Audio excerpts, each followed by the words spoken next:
enjoyable evening.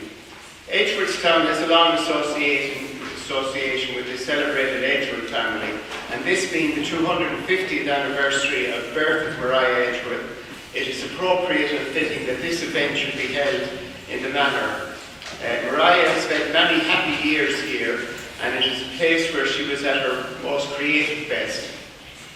If you have the opportunity to read from her letters, recently edited by and published by Valerie Packingham, you will appreciate the richness of the life she spent here in Edgeworthstown. 200 years on, this creative legacy has endured, and we can now sit back and enjoy an evening. Our first guest this evening is Longford native Vona Groarke, born here in Edgeworthstown House. Vona has published 7 collections of poetry with Gallery Press, most recently X 2014, and selected poems. Awarded the Pickett Prize for Best Irish Book of Poetry in 2016. Her book-length essay on art frames, 4 Slides Full, was also published in 2016 and was Book of the Week on RTE Radio 1. She is a lecturer in poetry in the University of Manchester, and we are delighted to see her back here in Edgeworthstown. Vona.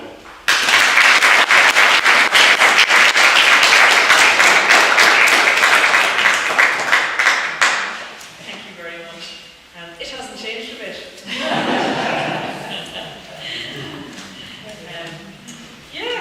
I was born here. It's a bit of a funny thing. And here we are. And it's lovely to be back, and thank you very much for inviting me and for having me be involved in the festival, which I'm very honoured to be associated with. It's been a curious old journey, really. I've been writing poems for the last, I suppose, 25 or more years. In fact, some might say that I've been writing poems longer than that, because you might not know this, but in the audience is Rose, who I knew as Sister Rose, who was my primary school teacher, who produced several years ago a poem that I had written in first class. If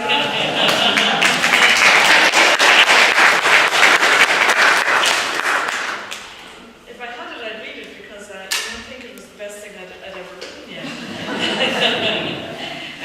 So I think the plan is for me to read you some poems for about 15 minutes or so, and then I'm going to announce the winners of the Mariah Edgeworth Poetry Prize. And that's just it. So if anyone doesn't fancy that, now is the time to say something. But I thought that I would start with I was born here, but my family had lived in Longford town and then moved over to the other side of Ballymahan, over to Goldsmith country when I was 6 months old. So that's kind of my landscape, if you like, my actual landscape, and I think in some ways my psychological and my cultural landscape too. And this first poem that I'll start with was, it kind of arose out of my own experience of living there, but it also arose out of a kind of collective memory, which was to do with, John Bowman's programme on a Sunday morning, and at I know the rural electrification scheme wasn't a specific moment when suddenly everybody turned on the lights. It went on over quite a period of time, but he did do a kind of anniversary series of programmes about the scheme, and it somehow kind of coalesced with my imagination and with my memories of people talking about how the moment when the electric lights went on changed their relationship with the place that they had lived in up to that and had tended and had occupied in every sense. So this is about that, and maybe it's also a little bit about the public moment when it happened, and also the private moment that was to do with being at home and understanding that your home now looked different and therefore kind of was different. The Lighthouse. I heard her tell the story another way. She said it not in the village where the parish priest was telling the crowd about light in the darkness and the dawn of a new age. She said it in the kitchen of their house with 3 women resting and the day's work done. She told it so we would listen for the music of the room when it was still, the rustle of the fire in the grate, the single held note of a teaspoon from which the knitting needles took their cue, the steady flutter of the carriage clock that kept their breath in check. One of them might sleep, and her nodding glasses snag the firelight and scatter it around the room to return in the more familiar shine of cups on the dresser, copper pans, her sister's wedding band. In the village, a crowd of overcoated men sent up a cheer for progress and prosperity for all. And in the length of time it took to turn a switch and to make light of their house, 3 women saw themselves stranded in a room that was nothing like their own, with pockmarked walls and ceiling stains, its cobwebs and its grime, their house undone and silenced by the clamour of new light.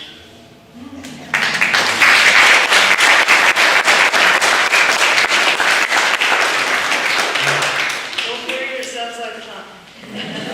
You might feel you have to clap then, even if you didn't like the poem.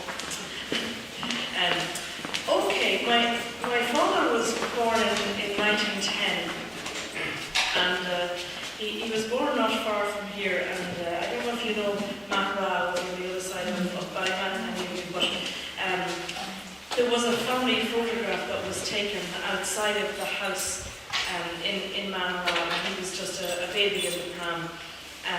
And I suppose, his father died in 1927 and his mother died in 1947, so it was, I never knew really, I didn't know them at all. And so the evidence that you have, as you know, of people's lives when you didn't know them personally, it tends to be maybe the houses they lived in or something that they've left behind, or in many cases it's a photograph or something in their handwriting that that proves that they were somehow involved in your own life in some way. So this poem is based on a family photograph that exists.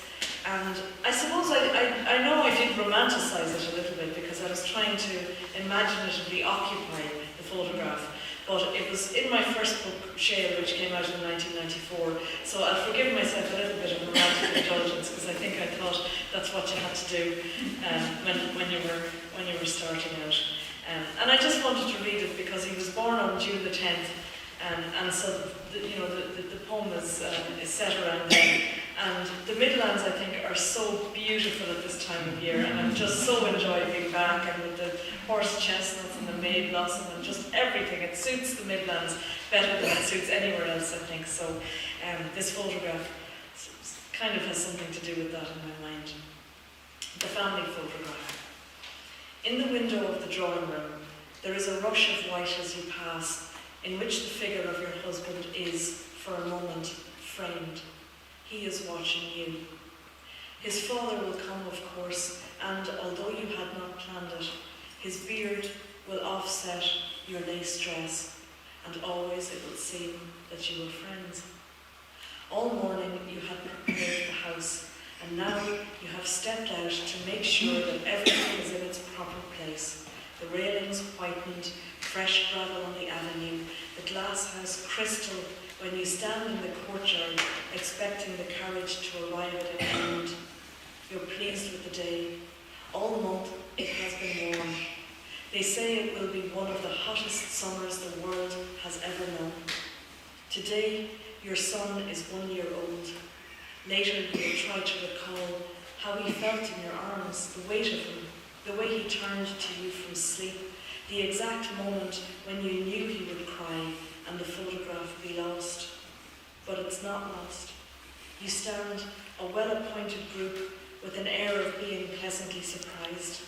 You will come to love this photograph and will remember how when he had finished you invited the photographer inside, and how in celebration of the day you drank a toast to him and summertime. We did what many people did back in those days, which is we went west for our holidays. There was none of this New Yorker business, 1960s in Ballyman. So we went over to Spiddle, where we had this little kind of a prefabricated shack, and 6 of us kids and our 2 parents would pile in there, it didn't even have running water, but we had such great times, really. And I suppose because it was holiday time, and we tended to spend August there, and because we were all together and we were away from school, it has a kind of a special imaginative place for me. And so I'd like to read you two poems that are set there. They're not set in my past, really, but this is the landscape. And if you know Spiddle at all, some of you might know the big pier that's out the back of Spiddle, which I think was built as a family relief project, but it's a serious pier. It's a 3-tiered pier. It might be as high as maybe up to the next set of lights there, all told, and maybe not that high, but it's used for fishing boats. And then in summertime, when the kids come down from Dublin to the Gaeltacht, they make great use of the pier. And watching them, I wrote this poem around what it must feel like to have the bravado to throw yourself off the top of this pier into the water and to enjoy that great, just physical delight of the thing. And this poem opens with a little quote from W.H. Auden from one of his sonnets from China, and the quote is, "Speak to our muscles of a need for joy." And that idea of joy, I think, it's kind of what you like finding in a poem every now and then, and it's what I was trying to create in this one. Pier. Left at the lodge and park, snout to America.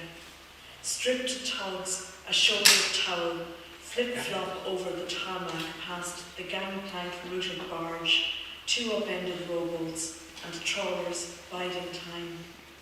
Nod to a fisherman propped on a bollard.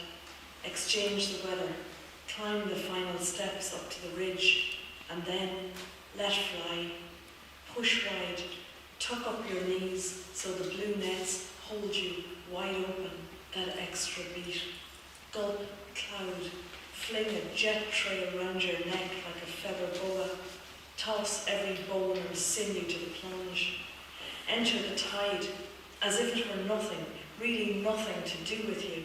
Kick back, release your ankles from its coiled ropes, slit water, drag it open, catch your breath. Haul yourself up into August. Do it over, raucously, head first. This time, shout.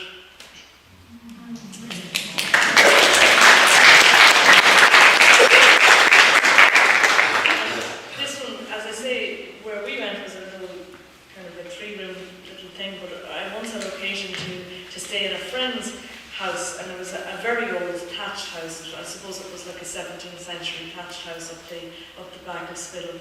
And you know thatched houses, you know they have 3-foot thick walls, and they have the small windows to withstand the Atlantic winds, and of course they have the straw roof, the thatched roof. And because these houses have been around so long, where they have abided, if you like, they've abided a long time. And so I think of them as being like noun houses that don't really change, as opposed to verb houses, which I think do change. They're always, evolving, moving. So that's what I call them in this one. And of course, Spiddle is just on the edge of the Gaeltacht, and Irish is really the first language of the village. Anseacht Thí. Thistledown, fuchsia, flagstone floor. This noun house has the wherewithal to sit out centuries, squat between bogwater darkness and rooms turned inside out to summer, straw-coloured months of childhood answering each other like opposite windows in thick-set walls that sunlight will cajole. Tea roses bluster the half-door, rain from eaves, footfalls the gravel, a robin cocksure of himself, frittered away all morning in the shrub. If I knew how to fix in even one language the noise of his wings in flight, I wouldn't need another word.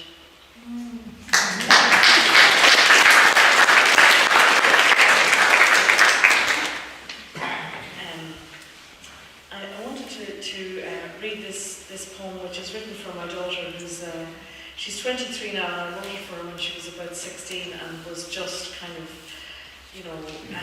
beginning to light out on an independent life and, going out with her friends instead of going out with her family and so on. And you have to be very sensitive about writing poems about your kids, and I have 2 poems, so if I ever write one for one of them, then I have to write another one for the other.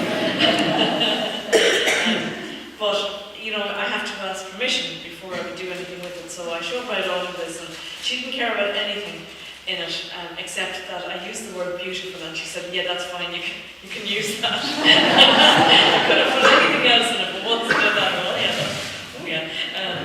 So this is it, but it's just a celebration of her really at that age, and just a celebration of all that potential and all that strength.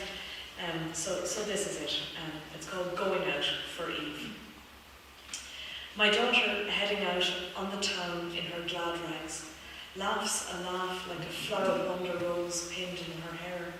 She has so much beauty in her, more than this summer evening in all its frippery, more even the pooled high talk of her and her friends slipping through the city's open door. Do me a favour, daughter, sometime, in time, wear for me a sweetheart neckline, slingback sandals, my good ring, and howsoever many of your necklaces and bracelets.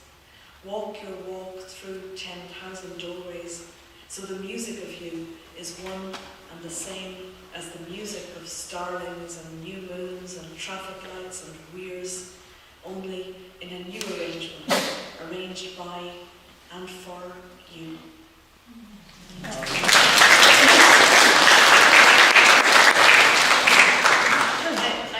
I have 2 more for you. Do you know what doilies are? Yes. All right, okay. There are some audiences that I might read this poem to who would not necessarily know what doilies are. So in Manchester, where I live, I think that might be the case. But they were a big feature of my childhood. And when the doilies were out, that meant that was an occasion. Yeah, you didn't have doilies when it was just you and your brothers and sisters and so on. The doilies were for when a visitor was coming and you wanted to make a big impression. And I think that the doily, there's something talismanic about it, I think, and especially because in a way it's a relic of that world. It's not so much a current object. I suppose we've replaced it with other things, but back then it was the doily, and they came in packets, and they were dimpled to prize off. Do you remember that? Only someone with nails could do it. But yes, the doily meant that there was a time coming that would be out of the ordinary. Something special, unusual was being prepared for. So here's this one. It's just a short poem. No one uses doilies anymore. So why do I hold the word up to the window? So the holes in the pattern are years ago, and a visitor has come. Impossible to talk of the Mart or Qatar, as though days, clumps and clods of them could be glamoured by a paper doily placed nicely on a plate. Here, so, for this poem only, is its wheel of stars and star-shaped flowers, an inkling of words as ornament, the way stars and, yes, flowers are.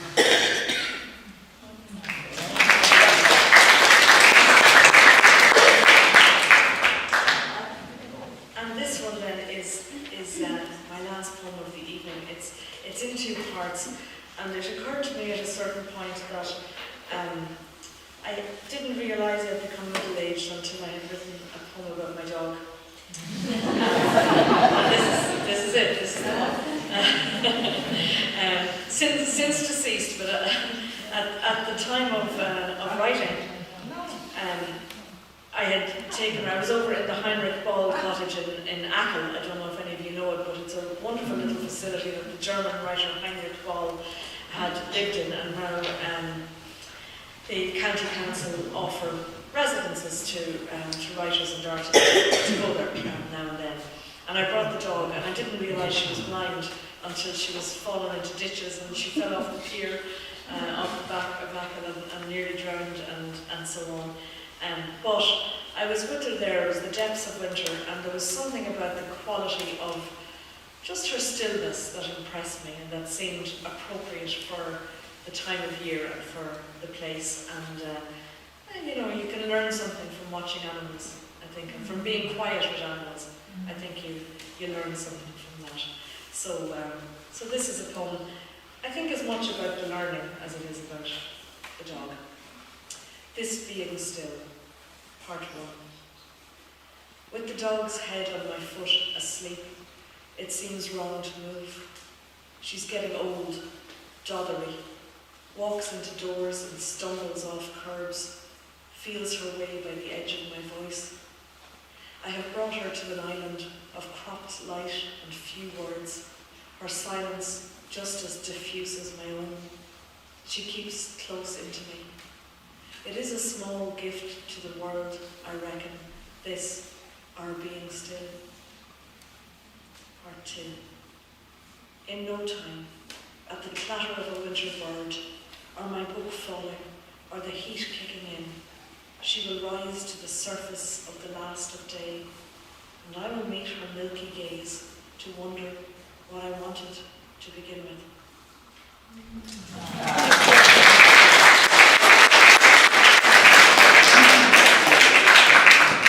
180 years ago, Sir William Rowan Hamilton, when he became president of the Royal Irish Academy, wrote to Mariah Edgeworth for her thoughts on how the Academy might promote polite literature to a wider audience.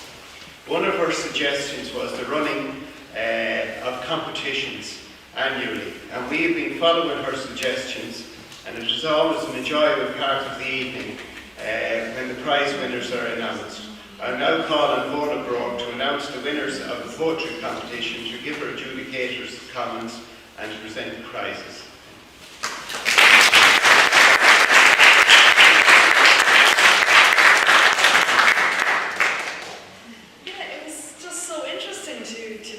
Competition, and there were a lot of entries. I seem to recall there were over 300 entries, you know, there was. I remember, as with any competition, you'll get it down to a manageable number, and then it's very hard to get it down from a manageable number to a prize-winning selection, because there's a lot of competition for those final 3 places, I'm delighted and proud to be associated with the 3 winning poems, and my heartiest congratulations go out to the 3 winners, not just for winning the Mariah Edgeworth poetry competition, but for the writing of the poems, which I think is the thing that will stand by each of them for a good long while to come. So why did I pick the ones that I picked? Well, sometimes there's a kind of a liking for a poem, and then that takes you so far, but then you start trying to work out, why is it I like this one more than the other? Because you want to be fair, and you don't want it to be just a kind of a random sort of decision. You want it to be based on solid evidence that's within the poem. And I picked the 3 poems that are the prize-winning poems because they do something very particular. Now, it's not all the same thing that they do, but each of them does a very particular thing.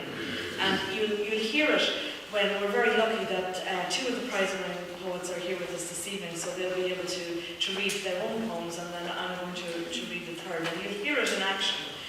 You'll hear the kind of extraordinary visual depth there is to the poems, how they make pictures, how they seem to conjure up a whole world based on a few well-chosen illustrative details. And they really bring the place to life. So that, for example, in the poem that you hear entitled The Waiting Room, the tassels on the tie bags are likened to the tails of a particular kind of stallion. And you just think, oh, now that's so interesting, because you can see the visual equivalence, and once you've done that, you're in the poem. You know how that works? You're looking for a way to kind of get in on a piece of art, and when it's given to you with that amount of kind of visual energy and life, you're very grateful for it. And then with the poem that's entitled "What Should I Say About My Father." We were talking in the workshop this morning about how you might start writing a poem from a place of feeling, but if the poem doesn't kind of gather its own momentum and its own kind of set to it, if it's just your feeling, it won't convince the reader. So you want it to be itself as well as just being about the poet's feeling. And this poet really does that, and it uses place names and it uses this kind of tenderness to create a world that you feel you're almost there, and you're listening. And I wondered if I had chosen this poem because I too went on these car journeys west, but it wasn't that. It was because the poem was so successful at evoking this moment and this kind of family relationship and the depth of it really, and the depth of tenderness that's there. And then the third poem that I chose, The Wise Child, is a slightly odd poem in that it's not a narrative poem, it's not telling a story, and there's lots of kind of sound effects in it and kind of crisscrossing lines that create this sense of a world that you have to kind of almost cross a threshold to enter into it. It's not quite the same as the world we normally live in. It's doing different things and it's using sounds and words to rub up against each other to create this sense of a place that's just different. And it was the soundscape of that poem, I think, that really attracted me to it. So they're all very technically achieved poems. They're all poems that invite you in to their own world and that make you feel entirely at home there, but that also surprise you enough to make you feel like you're learning something from each of them. So I think they're very technically achieved poems, but they're also very enjoyable poems. So for that, I really want to thank the three poets involved. So will I do them one by one? Yeah. Okay, so let's start first with the poem I mentioned, The Waiting Room, and that is by Frances Brown. And Frances Brown, I awarded this poem the third prize, and heartiest congratulations. So, Frances.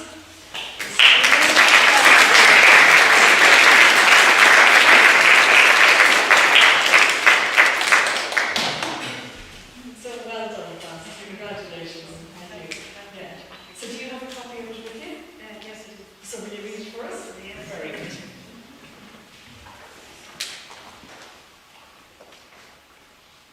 Good evening. I'd like to first of all thank all the organisers, the organising committee, and everybody involved in organising this lovely festival and this lovely evening and this lovely competition. A special thank you to Vona. I'm absolutely so thrilled to be awarded this prize. It's such a surprise, and I just thank you. I wrote this poem just over a year ago after I had accompanied a very good friend of mine while she visited her consultant. The reason for this visit was to find out whether or not she was clear of her breast cancer. In the light of what is happening in our country today, I would like, if I may, to dedicate the poem this evening to those women and their families who are experiencing pain at the moment and suffering. The words, I don't have them, so I just like to remember them this evening. The Waiting Room. The tassels on the tie backs are silky and precise, like the crimped tails of lipids on our stallions. Leather couches make leathery sounds when we sit into them or move around. The high-walled room fills with females, their friends, sisters, anxious others. The woman to my left is keen to talk. She tells me about her journey here. A late bus, heavy rain. An overhead screen plays out a soundless fashion show. We stare up at models with hurt breasts. nurse calls your name. She leads us to the young professor. He stands up, shakes her hands, sits down, clears his throat. Then he tells you that you have no cancer. He has a lilting accent, Scottish perhaps. Thank you.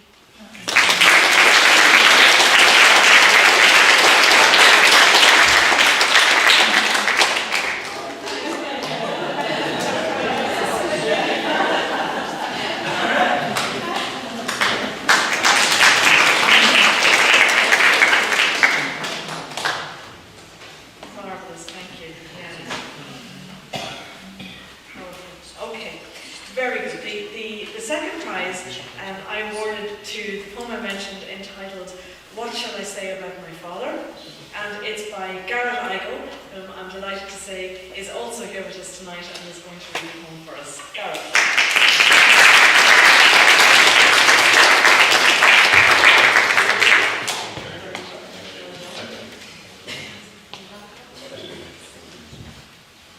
Good evening, everybody. Thanks to the festival organisers, and thank you, Vona, for choosing my poem about my father. I've been thinking about my father a bit recently, maybe because I've reached the age he was when he died. If he had lived, he would have been 88 tomorrow. My father was in the army, and he came from a generation of men who thought it was their duty not just to provide for the family, but to be a kind of moral compass. So, for us kids, he seemed strict at times. And my poem is written from a child's eyes, really. And it's called What Shall I Say About My Father? What shall I say about my father?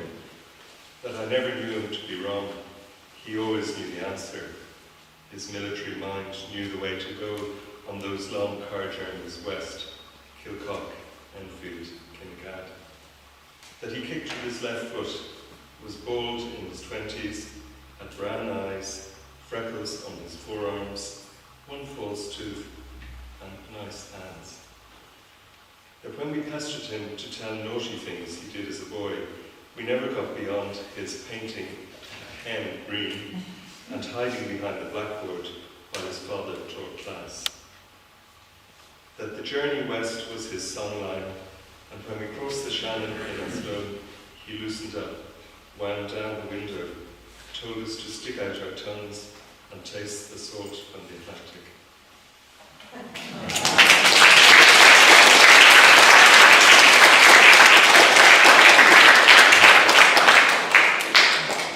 Thank you very much, Garrett. And the winning poem is The Wise Child by Laura Potts, who had every intention, I'm told, of travelling over from England to be with us this evening, but as of yesterday was unable to travel, unfortunately. So I'm going to read that poem if it's all right. It'll be a different accent, but I think we'll get a flavour of the poem anyway. The Wise Child. I remember he fled from the fog-dropped moors with the dawn and the bells of December beyond, calling morning to the streets while winter wept beneath the trees. A sleeping me before the door glowed on behind my mother's knees, with holly forest at his feet, from leaping long the brawling leas. He brought the loss of blossom blush to fall upon the breeze. He, the keeper of the keys to all our stars and northern storms, who never knew that news he bore would bruise the husk of heart and more, poured a prayer into the pram and handed up a telegram. Past the years upon the land, a scrap of shining light I am. My splash of laughter never sang the spring to swing me in its arms, ever since that winter when my eyes lost all their stars. Oh, Father in the terrace dark, that vast cathedral of your heart never called a patch of moon to squint a light into our room, when looming in the corners slept the soldiers in the gloom. I saw the sun forever as a wet and sunken wound, and knew the black that cooked the blue when I was only 2. And you, the colder soul that spat the gas to phantoms that would never pass, who blew the sapling ribbon black and burst the buds beneath your tracks, would always be my father, but never once my dad. Last and ever after that, here where war had torn us sore and mauled our bruises black, I heard the chant of thousands calling to the stars and back. For all the years and eras came that postboy down that path. He always was, perhaps, and is, and leapt until we lost him to the dying mouth of mist.